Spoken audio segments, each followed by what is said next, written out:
cliff where Hilltop stood. I can still see its hanging roofs against the cypress trees.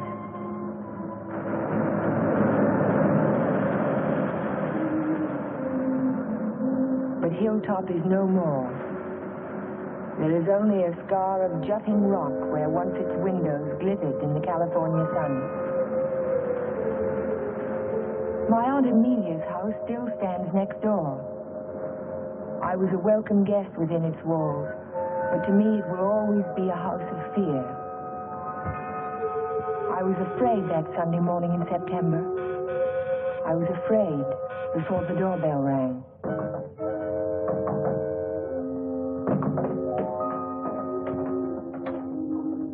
Morning, Ella. Good morning. Hello, Amelia.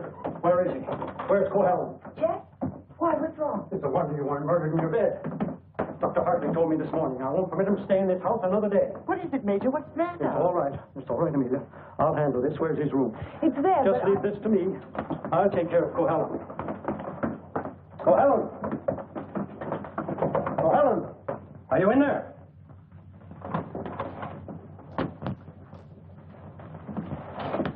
He's gone. He can't be. He said last night... Well, I mean, he must be around somewhere. I'll search the place from top to bottom. Would anyone mind telling me what all this excitement is about? You've been harboring a dangerous man. A man who is... Wouldn't it be fair to Jeff if we waited until we find him and then he can speak for himself? Well, by all means, find him. But where? Well, supposing I look in the garage and see if his car's still there. Just what did Dr. Hartley tell you?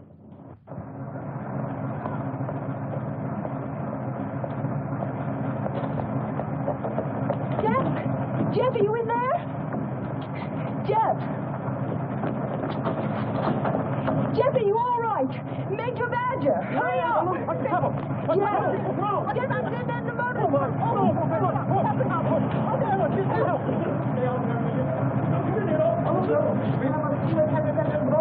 Gotta get him out in the air.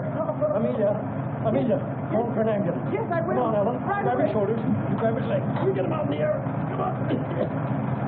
Jeff, if only I had listened to the doctor. If you had only listened to him on the train. There was something wrong even then. Something terribly wrong. I should have seen it in your eyes the first time we met.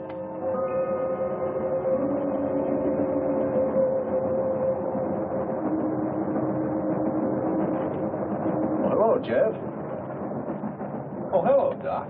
Patient in Los Angeles, or were you just doing the town? Oh, medical dinner at the Biltmore last night. What have you been up to? I spent a couple of days at the General Hospital. Those dizzy spells again? Nothing serious, I hope. When I need a doctor, I'll come to see you. I was getting some technical stuff for the Veterans Hospital I'm working on. Didn't I hear somewhere that Ben Sheppard donated the land for it? That's right. Join me in a cup of coffee? No, thanks. I've just had breakfast. I'll see you later then. Oh, Jeff. Yes? I don't like those recurring periods of depression of yours. Why don't you come in and let me give you a checkup? One of these days.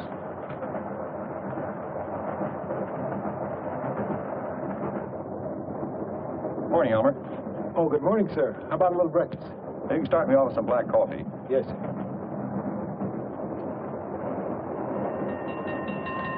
May I?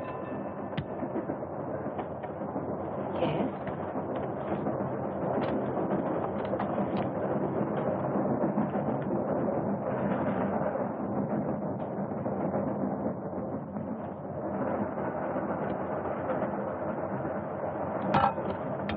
Oh, sorry.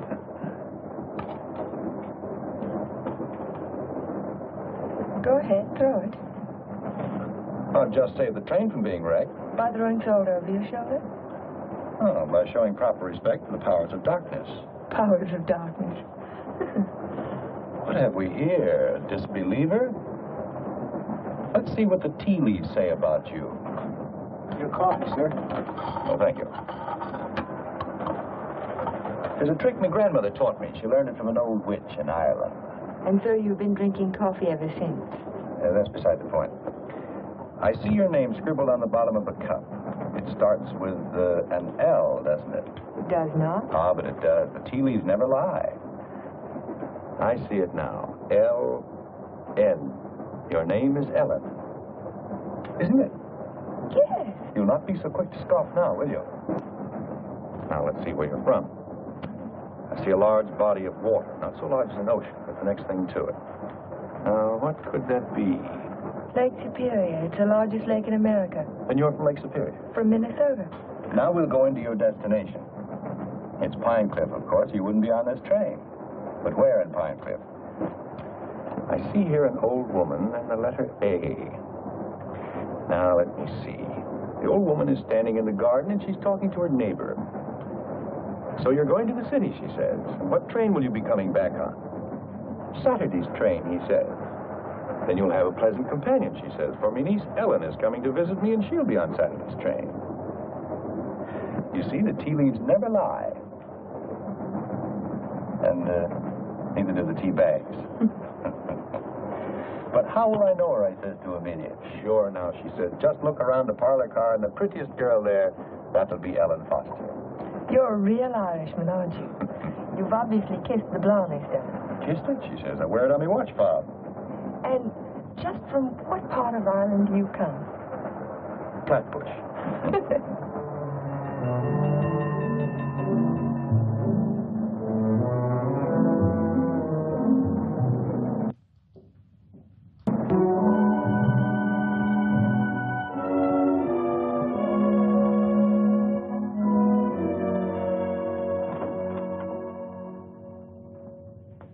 Good morning, Sue. Good morning, Mr. Cohalan. Mr. Sheppard here yet? Well, he's in his office. Thank you. I think this would be an ideal site for the beach club, don't you, Keith? Yeah, it certainly would, Ben. Busy, Ben? Oh, come right in, Jeff. Well, we bring the road in here and divide this section into 2-acre lots. Hold out this area for the golf course. Hi. How are you, Ben? Hello, Jeff. How was the trip? Fine, thank you. I bought you a little present while I was in Los Angeles. Found it in an antique shop. Hi, Jeff. Parents? It's a map of an old Spanish land grant. Say, that is an antique. Here's the Ibarra territory. My grandmother's grandfather, he lived right there. That was before California was a state, wasn't it, Ben? It certainly was. I keep forgetting how long your family's lived here. Only since 1820. Come in. Pardon me, Mr. Sheppard. What is it, Mac? Well, Sue told me you were in here.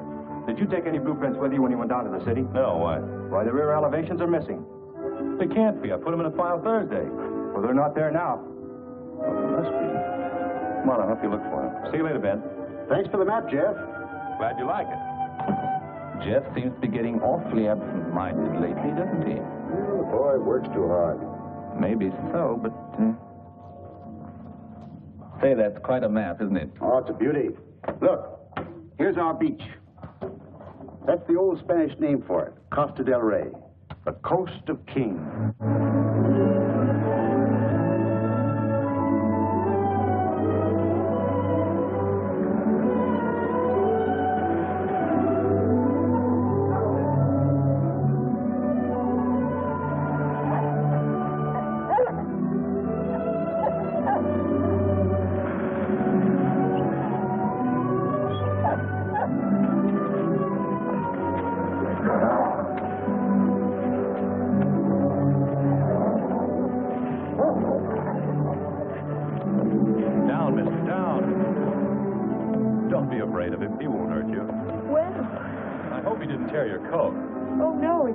It's all right. I don't know what got into him. He never barks at people.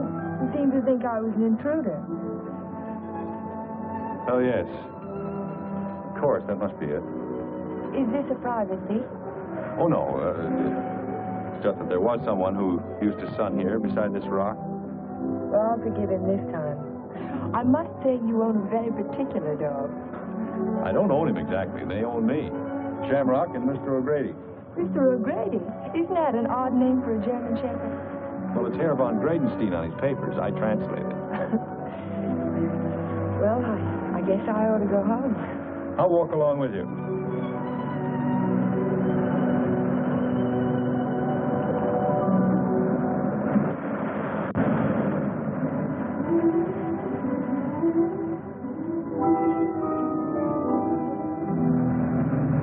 What an amazing house.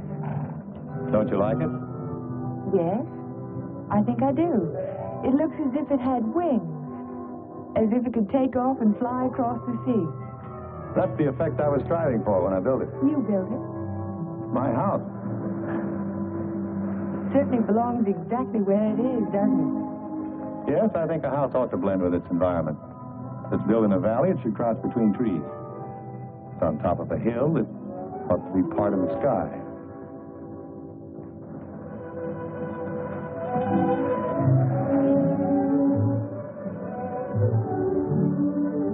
As soon as I put Shamrock up, I'll walk the rest of the way with you. Nice of you to insist.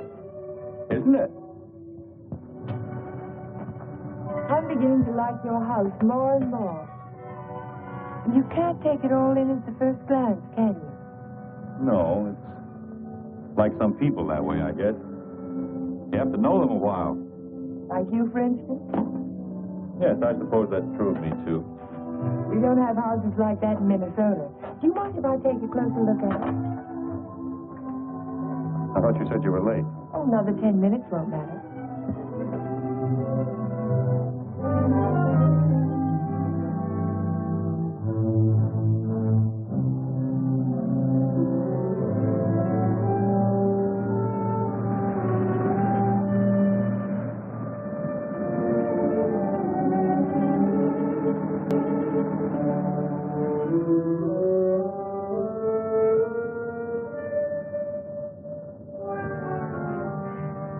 May I go in? Why, of course.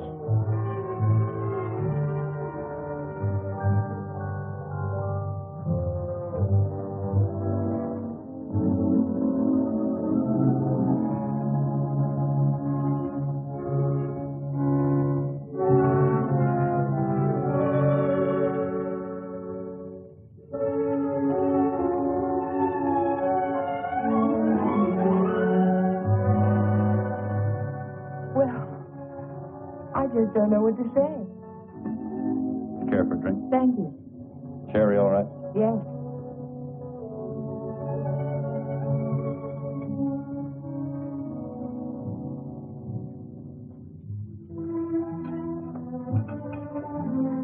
What an unusual picture. By Del Lopez, the Mexican modernist. Thank you. What's it called? Doesn't have a name. What does it suggest to you? Well, it's not real, but then it's not real either. It might be a garden in a dream. Might be. Or she dreamed of the girl who belonged in the garden. That's pretty good. And then she became more important in the garden, and perhaps that's why she's out of proportion. Perhaps she did. Perhaps that's why a woman gets out of proportion to a man. I really don't know anything about modern art. There isn't anything to know about it. It's like music. Its form doesn't have to copy nature to please the senses. Or does it? We were talking about art. I was talking about figures. Are you interested in figures? I have a Sedigliano. You have a what? Sedigliano, an Italian sculptor. I bought one of his porcelains with my first fee. Would you like to see it? Yes, I would. Where is it? Over by the window. Come on, I'll show it to you. This is my good luck charm. It's called Hotai, the Chinese goddess of chance. Sedigliano always...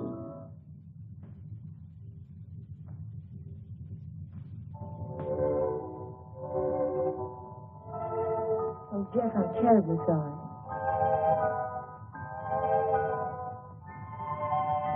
Can it be mended? No, it's beyond mending. Well, Aunt Lillian may be worrying about me. I suppose I should go home. Yes, I suppose you should.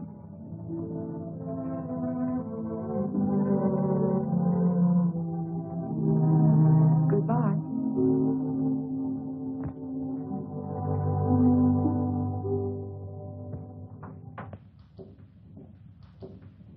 Hello, Miss Foster. Is Aunt Amelia at home? I didn't see her go out. Ellen. Oh, hello, Aunt Amelia. Were you afraid I was lost? No, I was sure you could take care of yourself. But it was getting late, and I was afraid you'd forgotten about the dance at the country club tonight. Of course not. I just ran into Mr. Cohalan on the beach, and I stopped by his house for a glass of sherry. You were inside Hilltop? Why, yes. You don't disapprove, do you? After all, I'm a little old to need a chaperone. But no one's ever been inside Hilltop Floor, No one. except Jeff. It's funny. He built it for his bride. Then there's a Mrs. Cohalan. No, Vivian was killed the night before the wedding. How awful. Aunt Amelia. Yes, dear. What was she like? Vivian, she was the most beautiful girl you ever laid your eyes on. She was Ben Sheppard's daughter. Ben Sheppard. Ben owns most of Pine Cliff. That's why it was such a perfect match. Jeff was a protege of his, more like a son. And when he fell in love with Vivian, Ben was delighted. Of course, he adored Vivian, especially after her mother.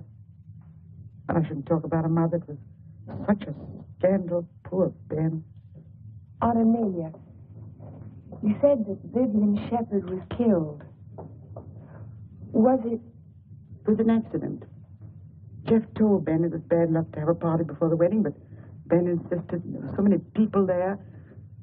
Jeff and Vivian stole away in her car, and 5 minutes later she was dead in a collision at 12 Mile Drive.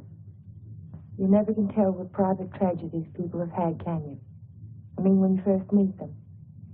He seemed so light-hearted on the train. He can be that way sometimes, and next minute he's strange. Like never inviting people into his home and never mentioning Vivian's name. I can tell you one thing, we've been pretty worried about Jeff, but the way he's been acting. Well, how would you expect him to act after a shock like that? Seeing the woman he loved killed right in front of his eyes? To wonder he didn't go out of his mind. Don't get so excited, dear. I'm sorry. And don't get too interested in Jeff Cohalan. There are other attractive men in Pine Cliff. Oh, men who aren't... Men who aren't what, Aunt Amelia? Well, after all, he has had a tragedy in his life, and it's only a year ago. Hadn't we better get dressed? Yes.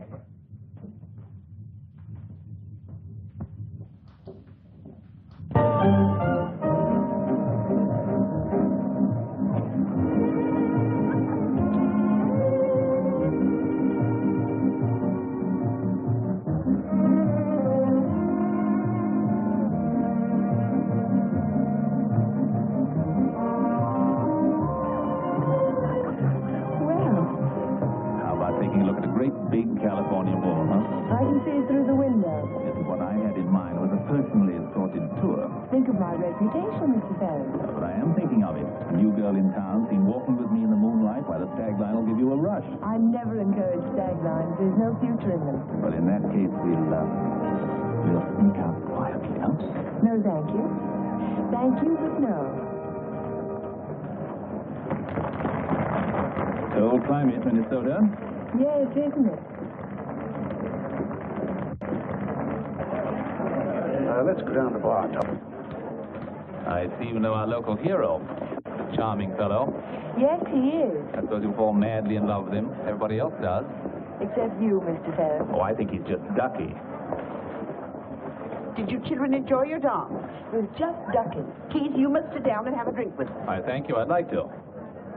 Hello, Amelia. Hello, hello. Welcome home, Dodo. Thank you. Good evening, Major. This is my niece, Ellen Foster. This is Miss Ferris, dear. How do you do? How do you do? And Dr. Hartley. Why, yes, we met on the train. My name is Ferris, too. You, I know. A wolf, Major. Now, you two stay right here. Don't you move till we get back.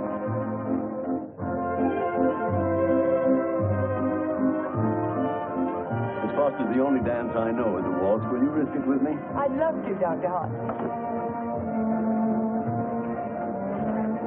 And how were things at the separation center? Did you have a good time? Reno is delightful. I received my discharge papers yesterday. You'll get your copy in the mail. Well, that calls for a celebration, doesn't it? It certainly does. In that case, I'll take you down to the bar and buy you a drink. Oh, really? Oh, come now. We're civilized people, aren't we? Well, I guess it can't do any harm.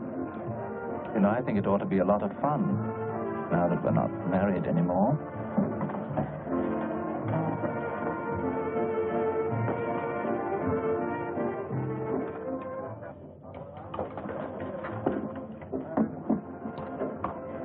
What do you think your chances are? Ben, I built more hospitals in the South Pacific in 1 year than the average architect will see in a lifetime. The only competition I'm worried about is Talbot and Talbot. Huh? Not that I can't compete with them professionally, but they seem to know how to play the political side of it. Well, that won't count here. I hope not. Anyhow, I'm indebted to you for a crack at it. I merely suggested that they invite a local architect to submit plans. Jeff, you're looking pretty seedy. Sure you haven't been working too hard? Well, it's been a pretty hectic week, Ben, but we finished up tonight. Plans are all wrapped and ready for mailing in the morning. Hello, Ben, you old darling. Hello, Dodo. Hello, Jeff. There's an admirer of yours looking for you upstairs. Who's that? A girl by the name of Foster. You seem to have made quite a score. Aren't you speaking to me, Jeff? Certainly, Dodo. How are you? Fine. Are congratulations in order? They certainly are. We're celebrating the new freedom. See you later. Bye.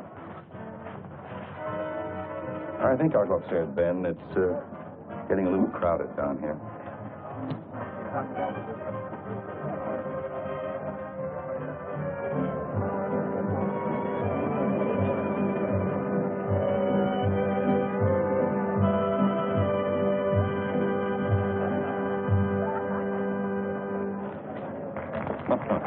Too long? I'm completely exhausted.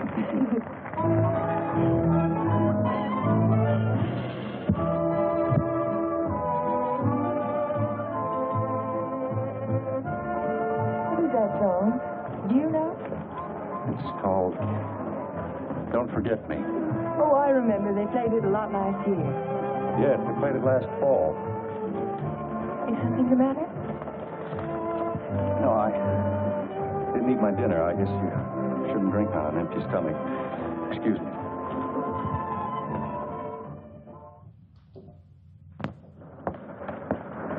Here, Butch. Such a little animal, and yet he's got an appetite as big as mine.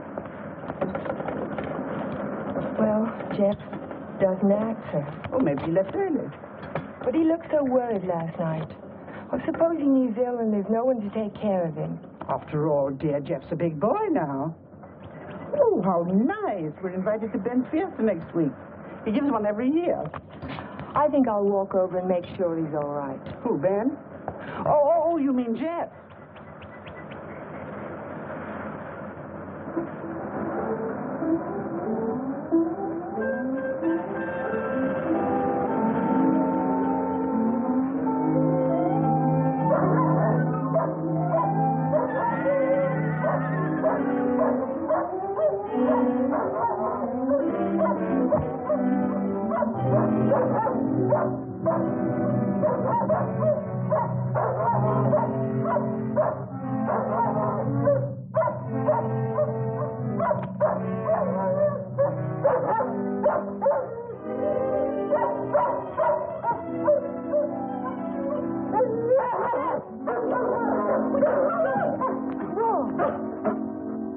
Look at his right front leg. It's shattered. Oh, Shamrock. I hate to have to destroy him. How did it happen? I don't know. I don't know how it could have happened. You better wait for me outside.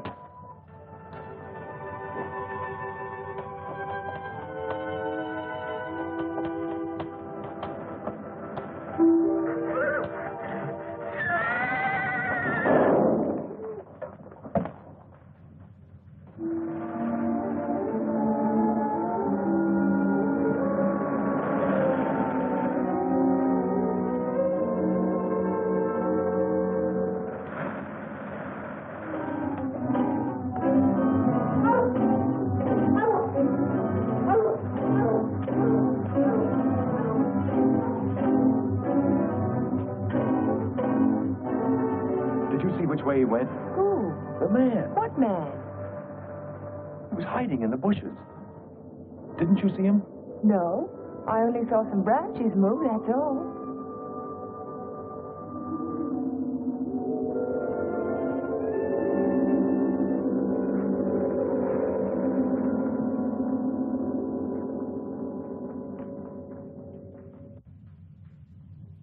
I've never seen lovelier roses.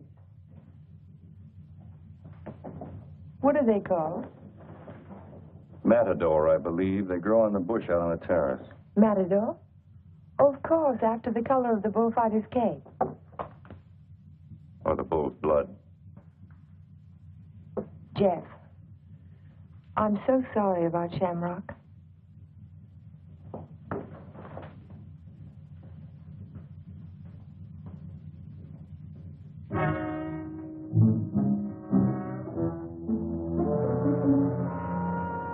Helen, you better go now. You're not safe with me. Do you understand? I suppose I don't want to be safe. Please go now. I'll call you later. All right, Jeff.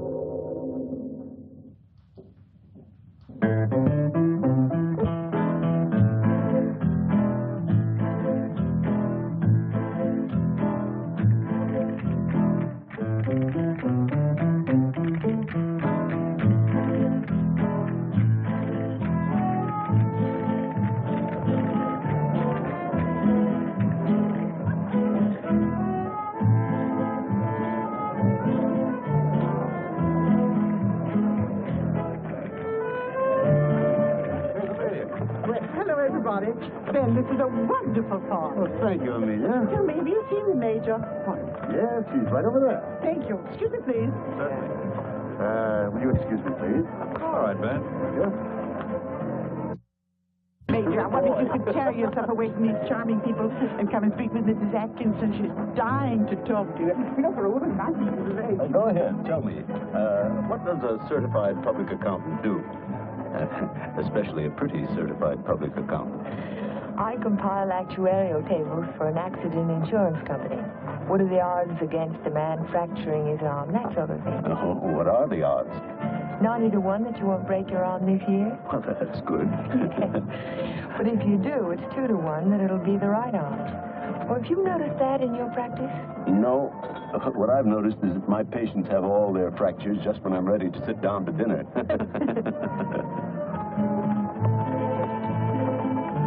Hey, you. Come here a minute. I want to talk to you. Si, senor. Didn't I see you around my place last week? Me? Me, no, senor. I'm sure I saw you hanging around my stable. Me? No, senor. Some other fellow, but not me. Just a minute. All right, go ahead. Well, I wonder what that was all about. Oh, the morning after the dance, I went over to see if Jeff was all right, and there was a prowler behind a bush.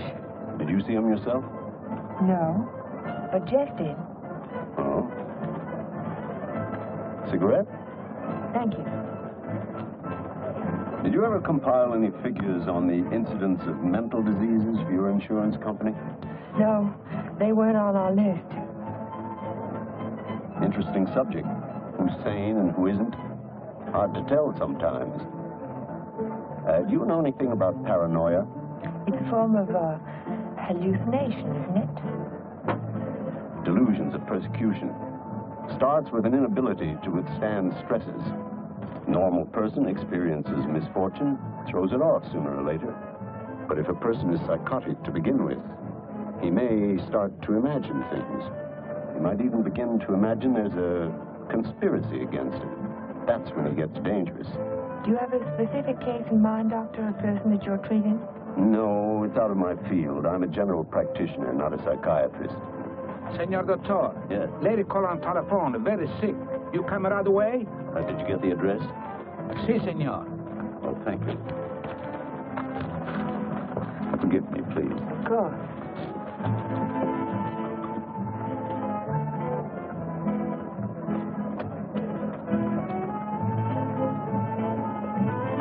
Are you sure, Jeff? Ben, I'm positive it was the same man. Well, I'll talk to him if you want me to, but you know how it is with those fellows. They all look alike if you don't know them. Maybe you're right, Ben. So the guy gets up and he says, Keith, you take a powder. Well, the guy was bigger than I. What can I do? same thing happened to me, only he wasn't so tall. Oh, I remember all too well. For that evening. Excuse me, honey. I'll be back in a while. Certainly. Because the rest of the committee feel that a local architect should have the job. Ben, may I see you a moment? Surely. Excuse me, Jeff. Certainly.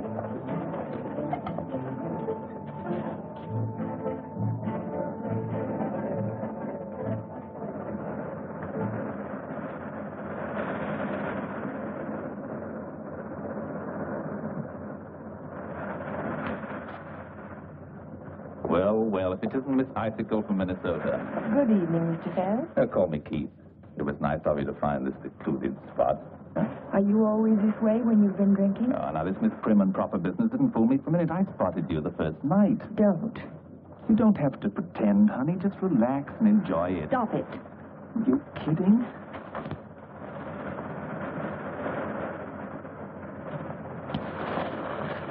Jeff. Hello, Galahad. Been playing Peeping Tom? Get out. Don't be ridiculous. As I was Would you saying, mind honey, leaving us alone? Jeff, please I'd like to don't. have a few words with him. Privately. If I ever catch you around Ellen again, I'll run you out of Pine Cliff. Galahad, you frightened me. I'm warning you, I mean it. Keep away from her. I know too much about you. So what? You never open your mouth. That's the beauty of it. It's your story, and you're stuck with it. I don't have to open my mouth. I can close yours. What are you two boys arguing about? What does anybody ever argue about? Politics. Oh, politics. Keith, will you do me a favor? Dr. Hartley had to leave on an emergency call. Will you see that Dodo gets home? She has a little headache. I'd be glad to. Ben, don't you think maybe I'd better? Look, I pay her alimony. I'll take her home.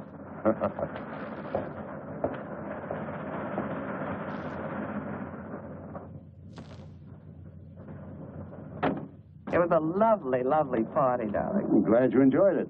You're sure I can trust you to take her straight home? Oh, the car knows the way, Ben, all by itself. Good night, then. Oh, Ben. Yes? It might be a good idea to keep an eye on Jeff tonight. See that he doesn't drink anymore. He was getting a little out of control. Thanks, Keith. I'll watch him. Good night.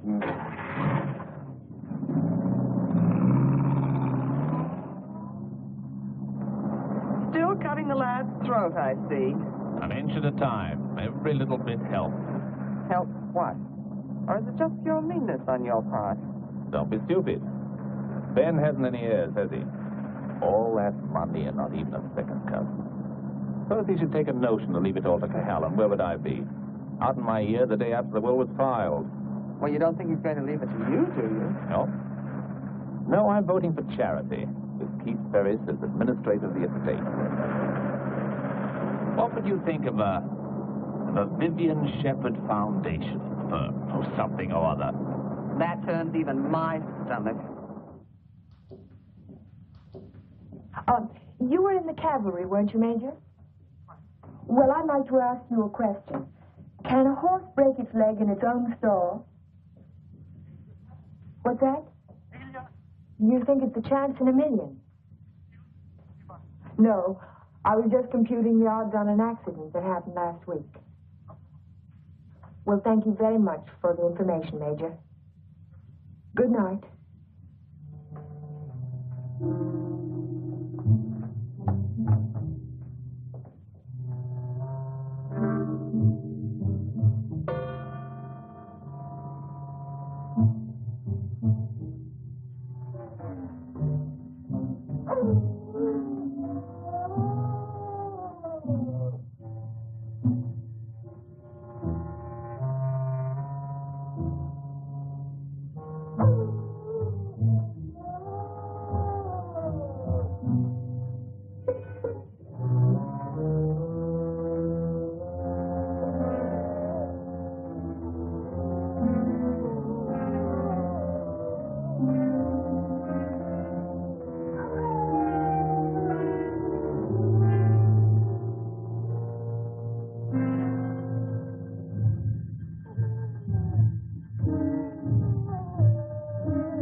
dog howling. I heard it too.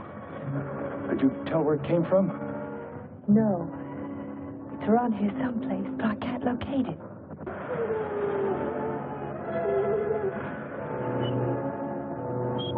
Jeff, listen.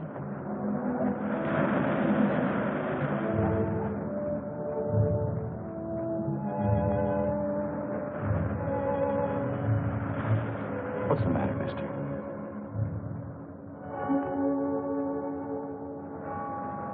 He's gone. Oh, Jeff.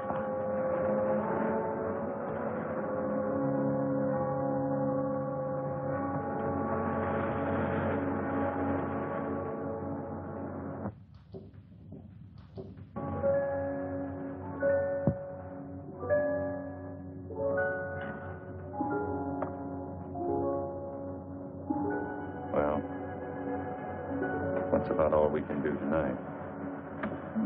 Jeff, I want to talk to you. Well, not now. I'm sorry, I didn't mean to be rude, but I'm just not in the mood for conversation. You have to listen. It's important. Well, let's go up to the house.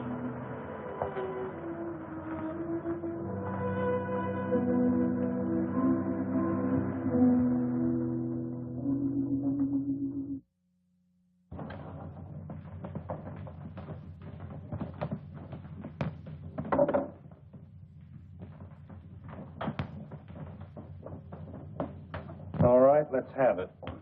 I talked to Major Badger tonight. He can't understand how Shamrock could break his leg in his own store. Well, he hasn't anything on me. I can't understand it either. Unless it's bad luck. Don't call it luck, Jeff. What would you call it? I'm not sure. A few days ago, this rose was on your matador bush. It was alive and beautiful. Now it's dead. Was that bad luck, or was it cause and effect? You picked it, so it died. I didn't pick it. The whole bush died overnight for no There reason. must be a reason. There's always a reason for everything. Is there? Maybe you can give me a reason for this. Take a good look at it. It looks different. Is it the way the light hits it? It isn't the light, it's the colors. Look at it again. Oh, I see what you mean. They faded, haven't they? All the life's gone out of it. Your rose bush died. Your painting fades. But have you ever had a common, ordinary fall, Jeff? What do you mean? 65% of all accidents are falls. Falls down a flight of steps, falls out of a tree, falls off a ladder, or in a bathtub. But nothing of that sort ever happens to you. It's too ordinary. Your kind of accident has to be unique. What are you driving at? Your bad luck, Jeff. It's a little too bad to be true.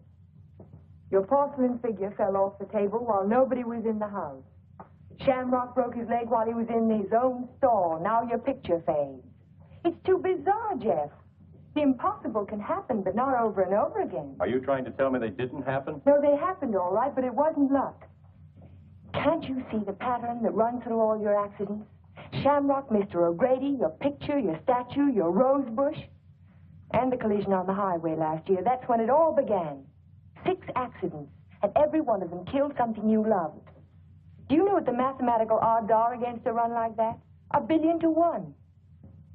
Are you telling me they weren't accidents at all? No, I'm only trying to tell you that lightning can strike twice in the same place, Jeff, but not 6 times. You mean you think that all of these things have been planned by someone? Someone who hates you, who's trying to destroy you. Who could it be, Jeff? I don't know. We'll find out. We'll go back to the beginning, the night that Vivian was killed. We'll talk to the policeman who reported the accident. We'll find the garage they took the car to. We'll ask 1,000 questions about the accident and about Vivian. Ellen. We'll start tomorrow morning. We'll look for witnesses. Ellen, wait a minute. Perhaps the ambulance driver will remember something. I'll find him and I'll talk to him. You won't talk to anyone. Well, why? Why won't I? Because I don't want you to. But, Jeff... Listen to me. I don't want you asking questions. I don't want you investigating anything. This is my affair. I'll handle it my own way. I was only trying to help you. Well, now you've let me know where I stand. You don't want any help from me. All right, then, do it your own way. Helen, listen to me. Just don't let any black cats cross your path. And if you see a horseshoe, pick it up and spit on it and throw it over your shoulder. That ought to take care of everything. Helen.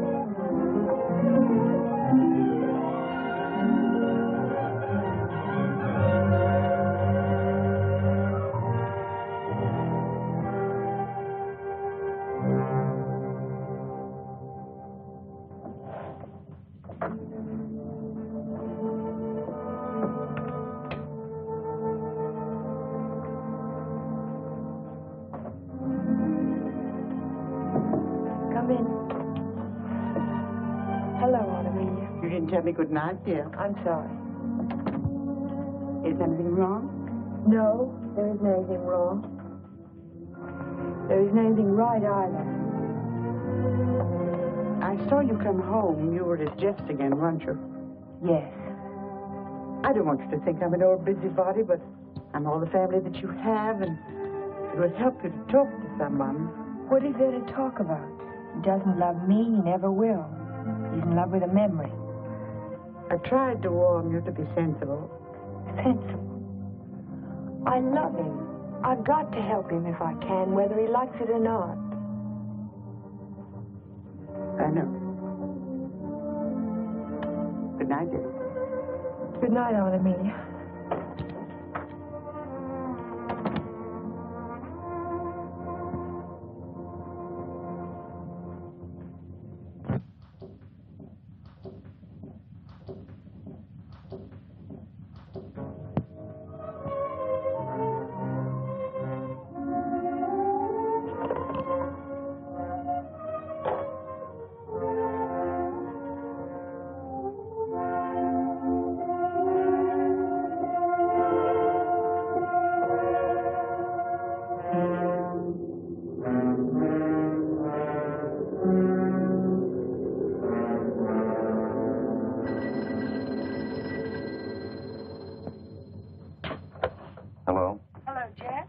Ellen. I've taken your painting to an art shop. You did what? I found out some very important information. If you come over tonight, I'll tell it to you. No, I can't tell you now.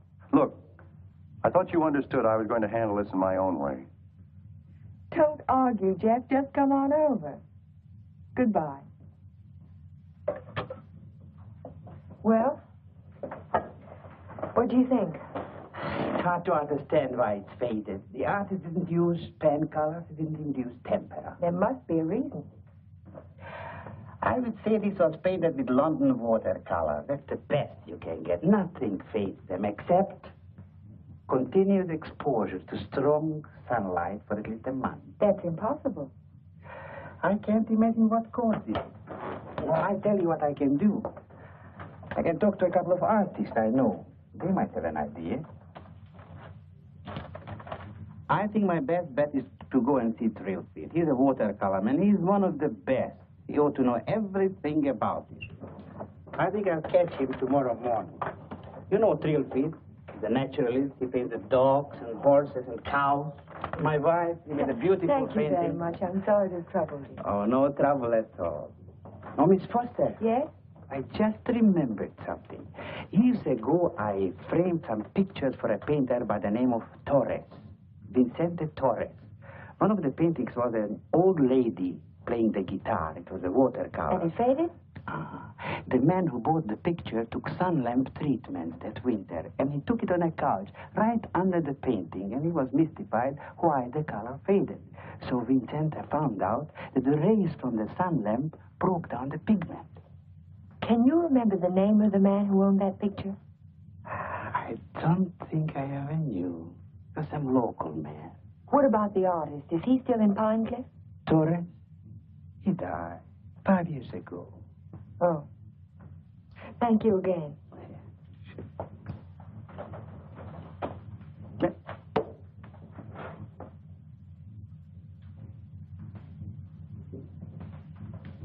Very strange. Have you told anybody else about this? Of course not.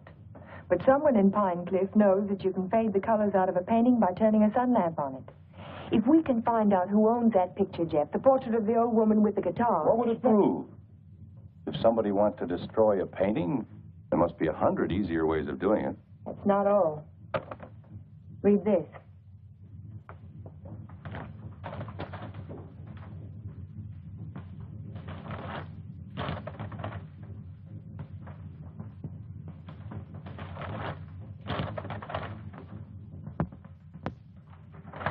Arsenic? In the soil underneath the matador bush. I dug it out this morning. Enough arsenic to burn out the whole root system.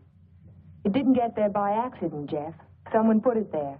Someone who knows how to poison a rose bush. Or a dog. Or a man's life. Would you really like to help me? You know I would. Then forget it. Forget the whole thing. But there was poison in the root system. The chemist told me. You never saw the chemist. You never heard of a portrait of an old woman with a guitar. Do you understand? No. No, I don't understand. Jeff! Jeff! Your house! Look out the window. I saw it from upstairs. What? It's burning!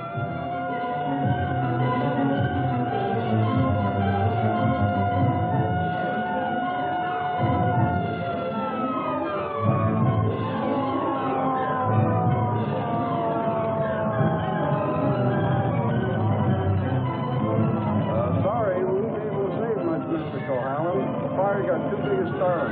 Everybody stand back, please. Out of the way, please.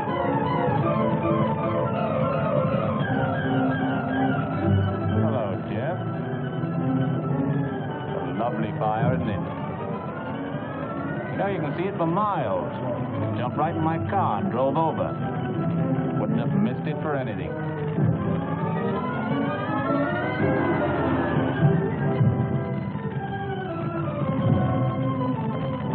I'm so sorry, Jeff. Such a beautiful house.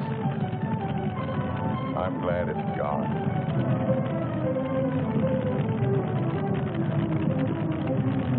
Be sure to tell Jeff that he's welcome to come and stay with us as long as he likes.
No, he hasn't come in all day.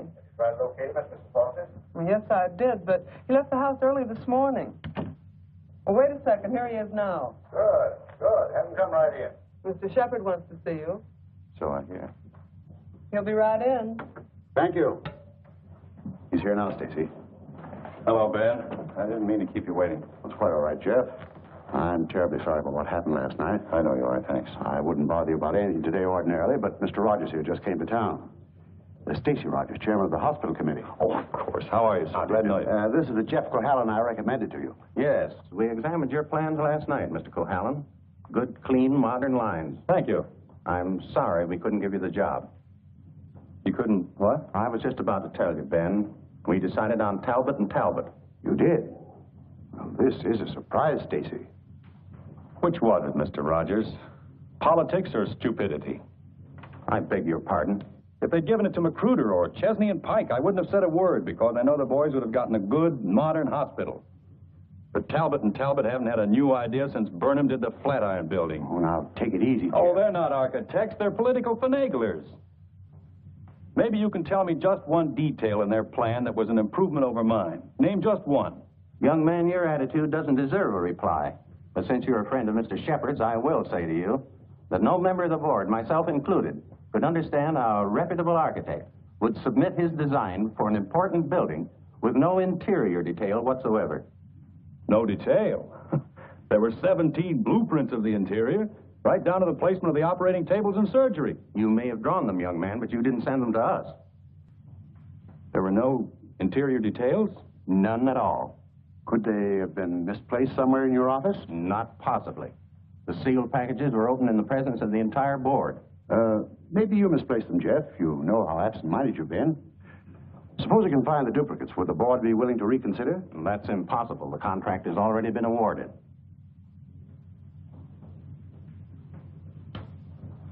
Well, this is quite a shock, Stacy. I felt sure that Cohalan would get this job. Oh, I'm sorry, Ben, but you understand my position.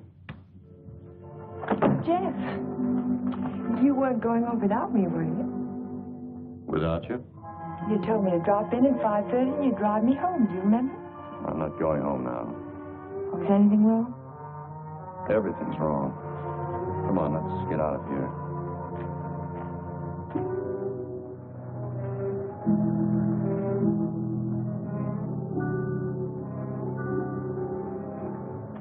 It's dreadful. A whole year's work completely wasted. Typical Cohalan luck. Don't keep calling it luck. Supposing someone took those plans out of the office and wrapped the package over again. Who'd do a thing like that? Keith would. He hates you. He hates everybody. There's something twisted inside of him. It would take a psychiatrist to explain it. And why does Mr. Sheppard keep him on at the office? Doesn't know what he's like. Dodo must know. She acts as though she's still in love with him. There are women who love men like Keith. Take a psychiatrist to explain that, too. It's getting kind of late. I'd better drive you home.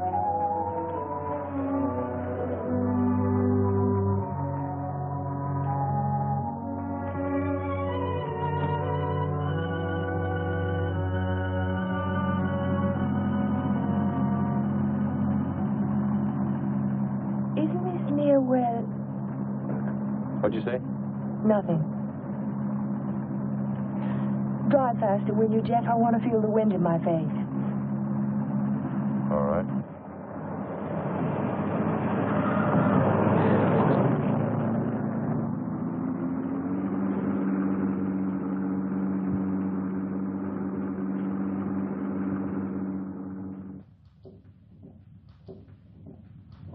Here you are, Miss Foster. 296 Hall Street, Fall River, Massachusetts. Thank you very much, Sergeant. Just one thing more. The accident happened on 12 Mile Drive, didn't it? That's right. Just 3 miles from Pine Cliff. Thank you very much. Traffic department. Miss Foster. Who? Just a minute, please. Oh, Miss Foster. It's for you. For me? Hello? Miss Foster? This is Dr. Hartley. Oh, hello, Doctor. How on earth did you know I was here? My office is just across the street. I saw you go into the police station as I parked my car. Are you in trouble, Miss Foster? In trouble? Why, no. I mean, not exactly. I think you better drop into my office. Can you come over right away? Well, I have a long-distance phone call to make first. Well, just as soon as you complete your call. Yes. I think I could come by in about 20 minutes. Thank you.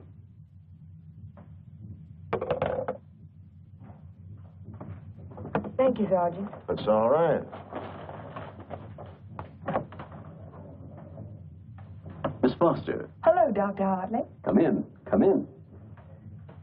I was startled when you telephoned me at the police station. Well, I'm very glad I spotted you when I did. Why did you ask me if I was in trouble? Well, the fact is, I'm in rather an awkward position. But your aunt is getting along in years, and I didn't want to disturb her unduly, so I thought it best to discuss this matter with you. Sit down, sit down. Thank you. Yes, Doctor?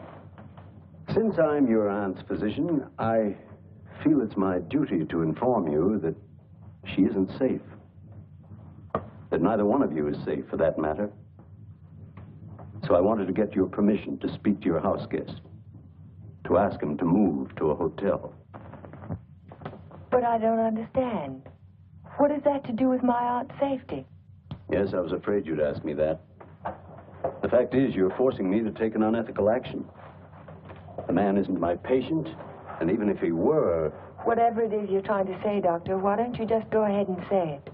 Yes, you're quite correct. I'll come to the point. Let me say that I believe your house guest, Mr. Cohalan, is definitely paranoiac. He seems to have all the obvious symptoms of delusions of persecution. If that's true, then you and your aunt are in a hazardous position. Two helpless women in the same house with a man who may become dangerous at any moment. We can't allow it. May I ask you a question, Doctor? Certainly. You speak of delusions of persecution, but...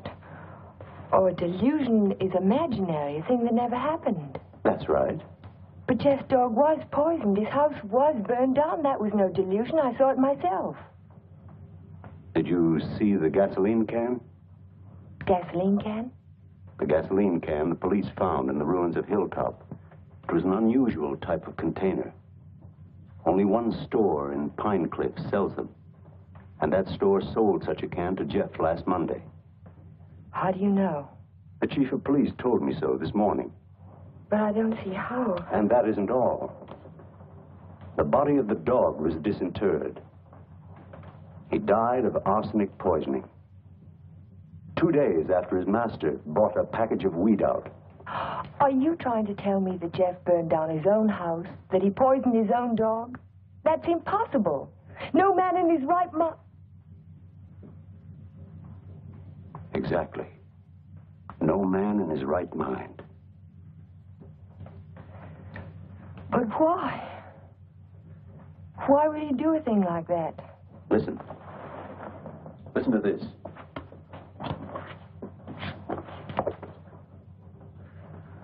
Once the feeling of guilt is firmly established in the subconscious, the patient may do injury to himself as a form of penance or self-imposed retribution. Such actions may be taken without conscious volition and will often disappear entirely from the memory stream, so that the patient is later unaware that his injuries were self-inflicted.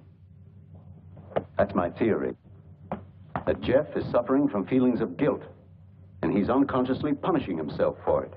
Guilt? You keep talking about guilt. I don't understand you. What is he guilty of? His fiancée was killed in an automobile accident a year ago, and he was at the steering wheel at the time. It would be an unusual man who didn't reproach himself under those circumstances, even if he was blameless. And if he thought he was responsible for the death of the woman he loved, if the thought began to prey on his mind, it's rather an obvious theory, isn't it? Yes. Then I have your permission to speak to him. I'll be as tactful as possible. No, not yet. Not until Friday. Friday? I've got to have time to think about it. I'll be very careful, but promise me you won't speak to him yet. Well, I can't force my opinions on you, Miss Foster, but I must emphasize as strongly as I can that delay can be dangerous. Extremely dangerous. I'll be very, very careful, Dr. Hartley. I hope you will, Miss Foster. Thank you.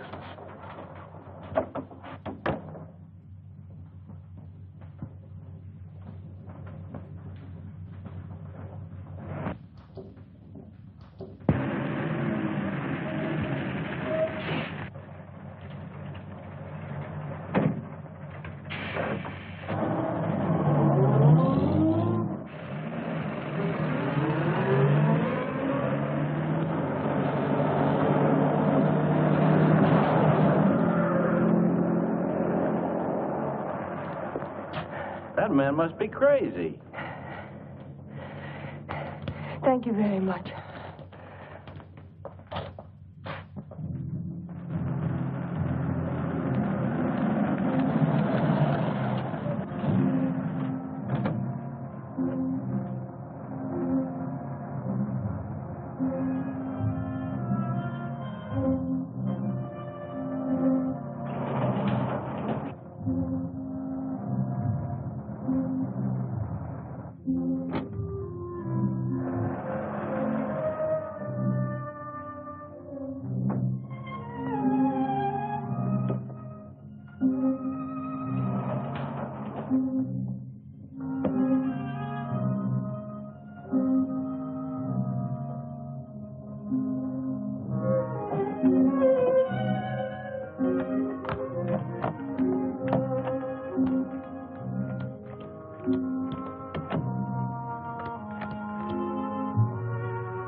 Jeff?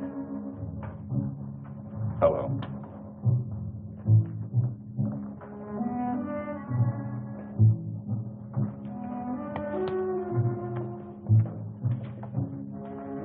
Jack of spades.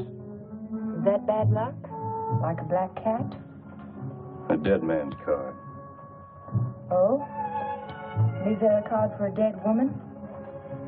The queen of spades. I almost drew it this afternoon. Oh, what happened? Oh, I just gotten off the bus and was waiting to cross the street and a car nearly ran me down. It almost seemed to be trying to. Did you see the driver? No. I was too busy trying to get out of the way. What kind of a car was it? A green convertible. Like yours. Except the top was up. You've got to get out of here, Ellen. You've got to get out of Pine Cliff right away. Why, Jack? Because something else is going to happen. I can feel it. It might happen to you. I'm not going to leave, not now. I'm warning you, Ellen. It's no use, I'm not going. You're asking for trouble. Am I? And I'll really ask for it.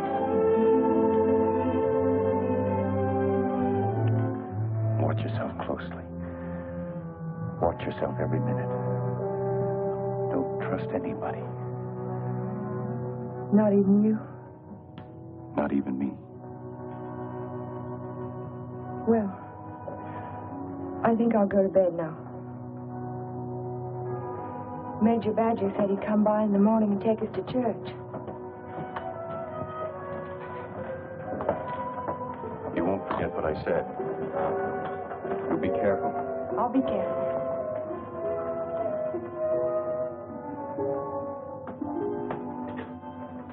Jeff. Yes? How long have you known Dr. Hartley? For years, ever since I came to Pine Cliff. Has there ever been any bad feeling between you?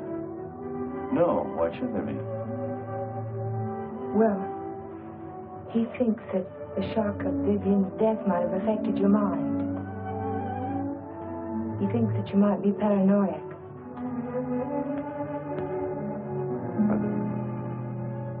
You don't think so, do you? No. I don't think so. Good.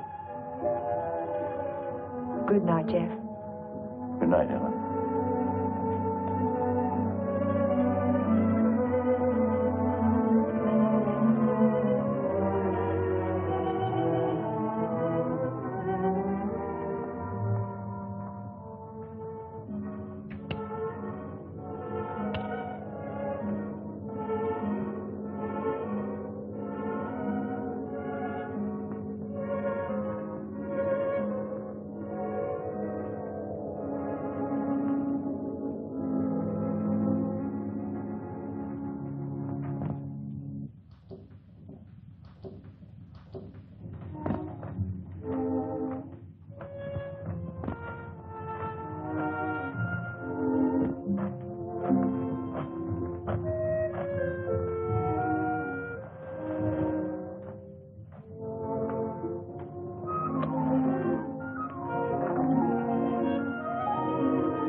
had to see you again. I wanted you to have this. Don't be afraid to use it if you have to. I want you to wait for me tomorrow morning. Tomorrow morning? You mustn't leave the house. You mustn't leave the house without me. Promise you won't. All right, Jeff. I promise. You won't forget when Major Badger arrives? No, I won't forget. Good girl. Good night.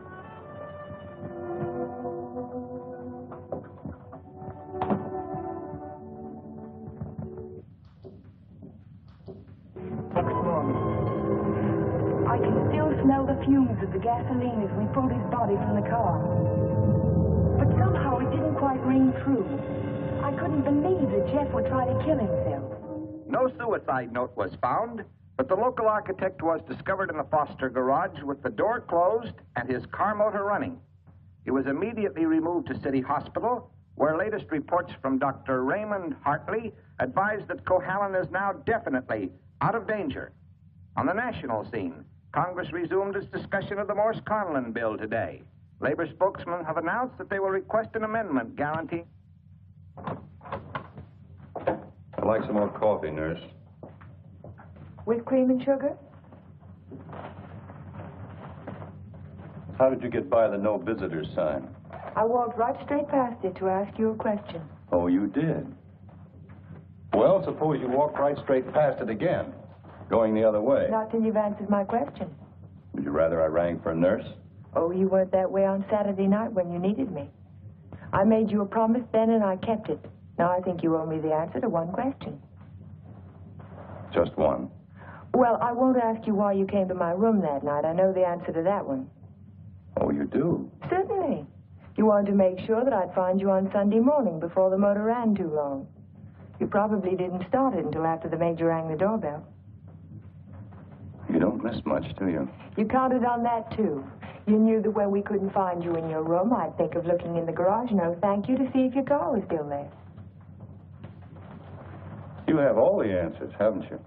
All except one. Why did you fill those buckets with gasoline? Fill the buckets? Oh, you saw that, too? Yes. I wasn't filling buckets. I was draining the gas tank. So if you didn't show up in time, the motor would stop running as soon as the gas in the carburetor was gone.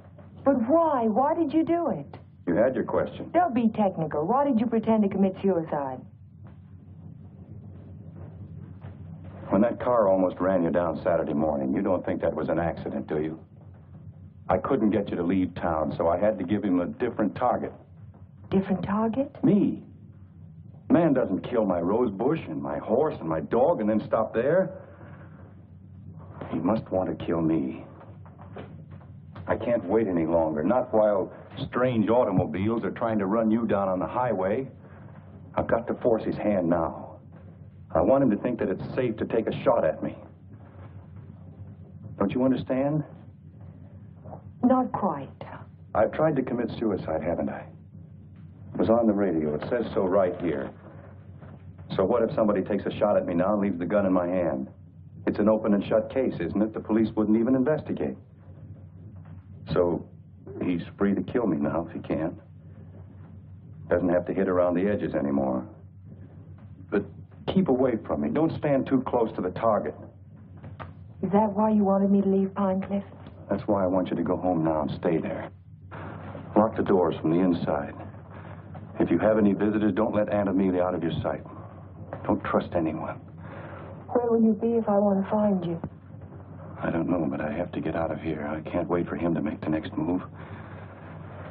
I've got to get out and go after him. You say the exhibit was in 1939? The summer of 39. I ought to have that catalog somewhere.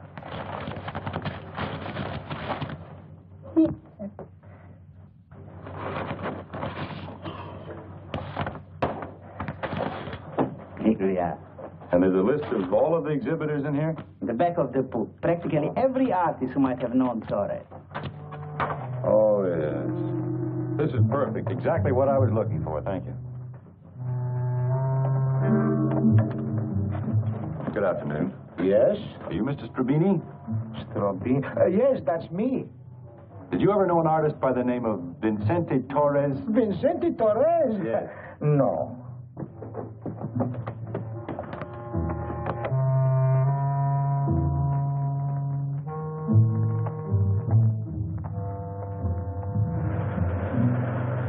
Vincente Torres? Certainly I knew him well. Watercolor man. No sense of depth. Do you recall a painting he did, a portrait of an old woman with a guitar? An old woman with a guitar? Don't believe I ever saw it.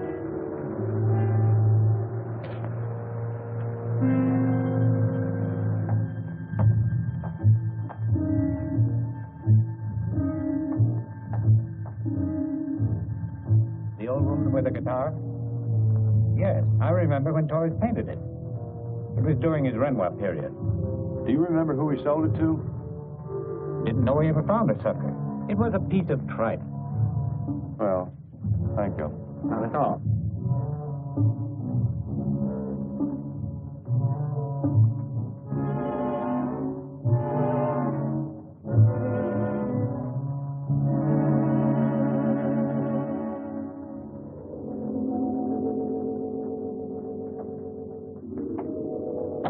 Well, Mr. Cohalan, Hello, Sue. you had a few phone calls.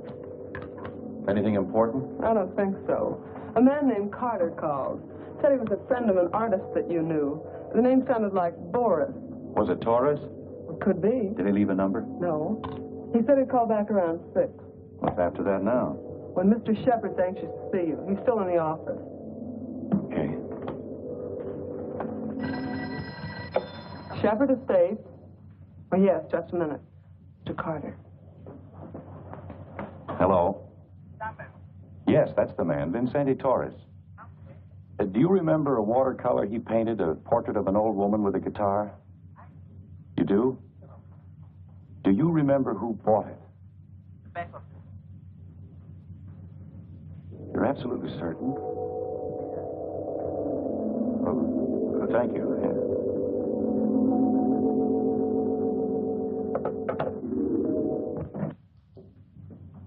Oh, you're just the man I've been looking for. They wouldn't let me in the hospital, and you seem to have disappeared since you got out. Well, I had some important things to do, Ben. Well, anyhow, you're here now. That's the main thing. Of course, I know it was an accident, boy. You couldn't have done it deliberately. Couldn't I? Of course not. Just the same, you've been overworked lately. You're looking all fagged out. It's time you took a rest. Yes, I could use a rest. A nice long rest. Just what I had in mind. As a matter of fact, I'm tired myself. That's why I'm thinking of taking a trip. See something of the world before I get too old. Sounds like a fine idea, Ben. It'd be a good idea for you too, Jeff. Why don't you come along with me? The two of us could have a pleasant time together. Leave all our worries behind and take things easy for a while. What kind of a trip were you thinking of, Ben? I haven't made up my mind. Where would you like to go? Oh, an ocean voyage might be nice. If the ship had a low rail and a long drop to the water. Or Niagara Falls might be handy, or the top of the Empire State Building. Don't talk like that, Jeff. Don't even think of such things. I wasn't thinking of suicide, Ben. I don't expect to jump. I expect to be pushed. You're crazy, Jeff. You're talking like a paranoiac. Where did you get that word, Ben? Did you read it in a book, complete with all the symptoms? I'm only trying to help you, but if you're going to take this... Sit down, Ben. Sit down and listen. You had all the tools to work with, didn't you? Your ranch hands who think you're a king will do anything you tell them to. I was out your place yesterday, Ben, looking for Pedro. They told me he didn't work for you anymore, hadn't since the day after my house burned down. You let him go, didn't you? After he'd done his job. I'm beginning to think the doctor's right. I'm beginning to believe you do have delusions of persecution. Paranoia, Ben. You learned the word. Use it. When did you first plant the idea in Hartley's mind? Did you say, I'm a little worried about Jeff? And tap your finger on your forehead? Jeff, I'm not going to talk to you any longer. You're not in your right. Not while you're in your present mood. I wouldn't do that if I were you. You haven't answered my questions, Ben. Are they too difficult? Let's see if you can answer an easy one.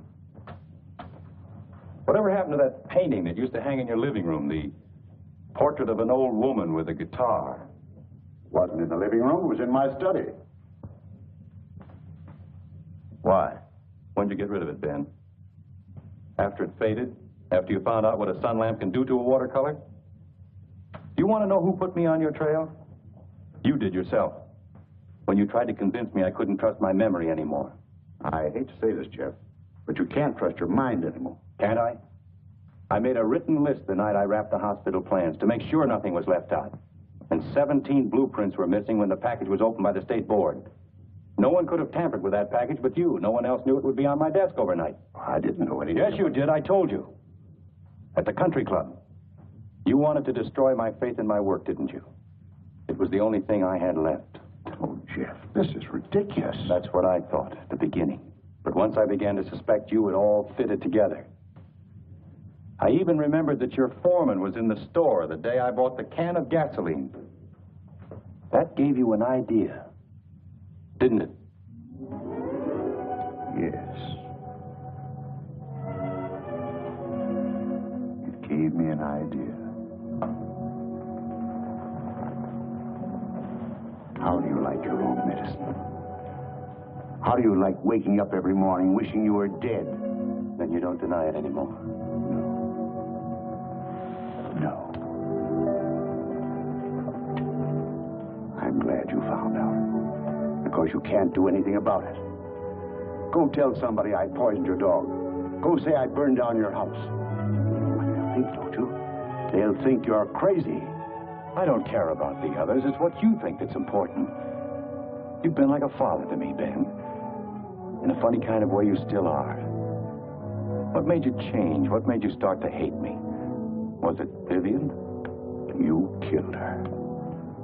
I did everything for you that one man can do for another. And how did you repay me? You murdered her.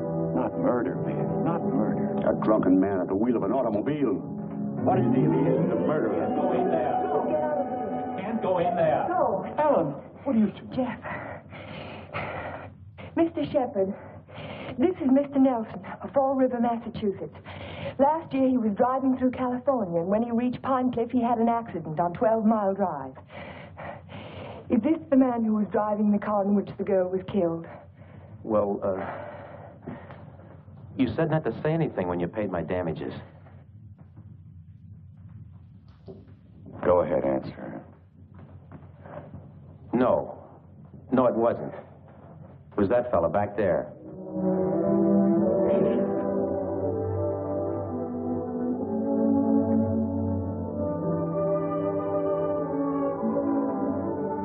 Thank you, Mr. Nelson. I tried to keep it from you, Ben. At the party you gave the night before Vivian and I were to be married, I don't know whether you remember or not, I said something to you about the room being a little stuffy. I wanted to go outside for some air. I was really looking for Vivian.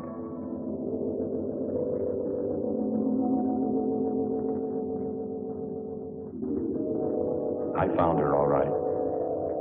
I heard them talking to each other. It wasn't anything new, Ben. It had been going on for years. All the time I was overseas. He was telling her why he'd never marry her. He couldn't. Dodo wouldn't give him a divorce. So she said, we'll run away without a divorce.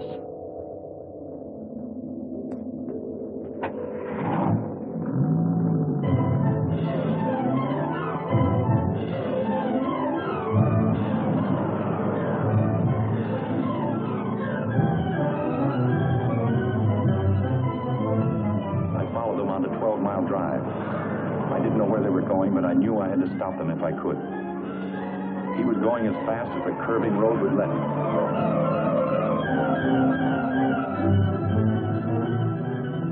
I tried to catch him, but he was driving like a madman. We were coming to the port where 12 Mile Drive meets the highway. I saw a car approaching on the main road.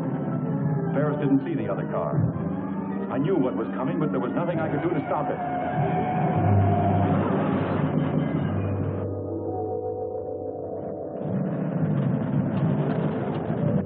I jumped out of my car and ran toward the wreck.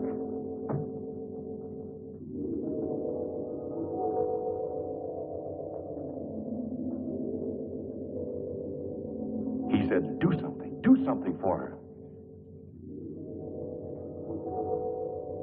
But there was nothing anyone could do for Vivian. There was only one thing left to do for anybody. I told him to take my car and get away from there. I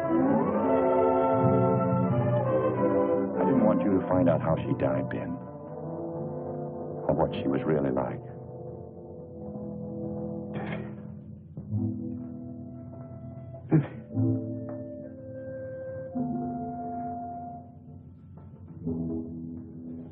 I'm sorry you had to know, Ben. Even now.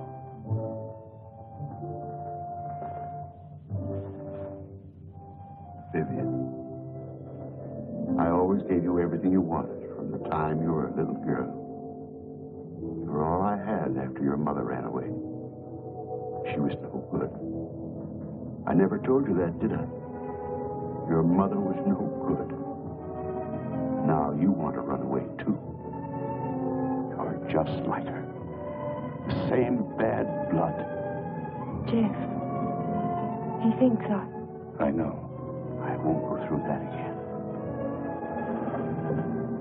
I'll kill you first. I'll kill both of us. My shoulder. Man, put down that gun. Put it down. She ran away. She ran away from me. Call Dr. Hartley. Well, you finally fixed me with the old man, didn't you? But you'll never get any of his money now. He's as nutty as a squirrel. Now get out of here. Get out of Pine Cliff. If I ever see you again, I'll kill you. Dr. Hartley, this is Ellen Foster. Will you come over to Mr. Sheppard's office right away? Yes, it's urgent. Thank you. It's all right, Ben. Everything's going to be all right.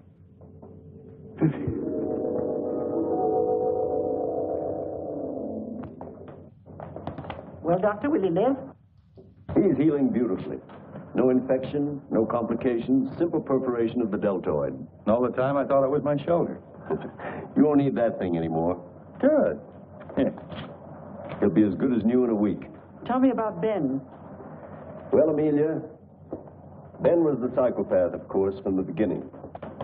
I ought to have suspected it, of course. Now he's had what the psychiatrists call a catharsis. He's brought his troubles out into the open. Ellen helped to bring them out when she phoned Fall River. He'll be all right now, in time. Well, I'm very happy to hear that. Well, I hate to drag myself away, but the ill and injured are waiting. I'll see you to your car, Doctor. Bye, Ellen. Jeff? Goodbye, Dr. So long, Doc. And now, young lady, suppose you come along with me.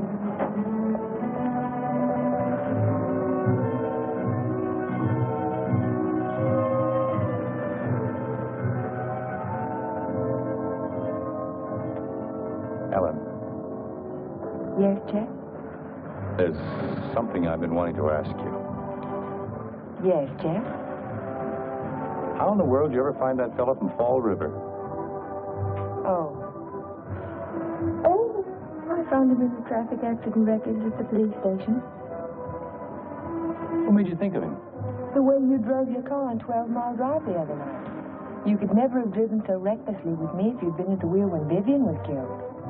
Not on the same road in the same place at the same time of night. You're pretty smart, aren't you? No. Yes, you are. You're very smart. No, I'm not. Oh, yes, you are. No, because I thought that you loved her. I thought you loved her all the time. I never really loved anyone. But you.